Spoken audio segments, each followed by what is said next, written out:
Hello, ಈಗ ಒಂದ್ ಆನೆ ಈಜಾಡ ಕೆರೆ ಒಳಗ್ ಹೋಗುತ್ತೆ, ಆಚೆ ಹೆಂಗ್ ಬರುತ್ತೆ?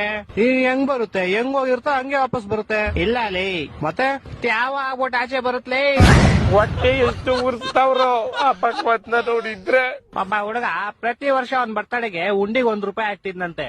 60 ವರ್ಷ ಆದ್ಮೇಲೆ ನೋಡಿದ್ರೆ ಅದ್ರಲ್ಲಿ ಬರೀ ₹12 ಐತಂತೆ. ಹೆಂಗೆ ಅಂದ್ರೆ ಅವ್ನು ಯಾರ ಚಪ್ಪಲಿ ಇರ್ತಾನೆ ಎತ್ಕೊಂಡಿರ್ತಾನೆ. ಇಲ್ಲ ಲೇ, ಮತ್ತೆ ಅವ್ನ್ ಬರ್ತಡೆ ಫೆಬ್ರವರಿ 29 ಇತ್ಲೇ. ನನ್ನ ಮಕ್ಕಳು ಒಂದೊಂದಲ್ಲ ಒಂದೊಂದಲ್ಲ.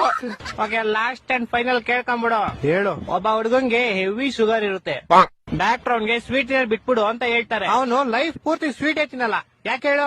ಇದಕ್ಕೂ ಯಾವ್ದೋ ಉಲ್ಟಾ ಸೀದಾ ಆನ್ಸರ್ ಇರುತ್ತೆ ಪಕ್ಕ. ಯಾಕಂದ್ರೆ ಅವ್ನ್ಗೆ ನಾನು ಹೇಳ್ತೀನಿ ಕೇಳು. ಹೇಳು. ಯಾಕಂದ್ರೆ ಯಾವಾಗ್ಲೂ ಹೇಳದ್ನಲ್ಲ, ಅವ್ನಿಗೆ ಶುಗರ್ ಇರುತ್ತೆ, ಡಾಕ್ಟರ್ ಇರ್ತಾರೆ, ಅದಕ್ಕೆ.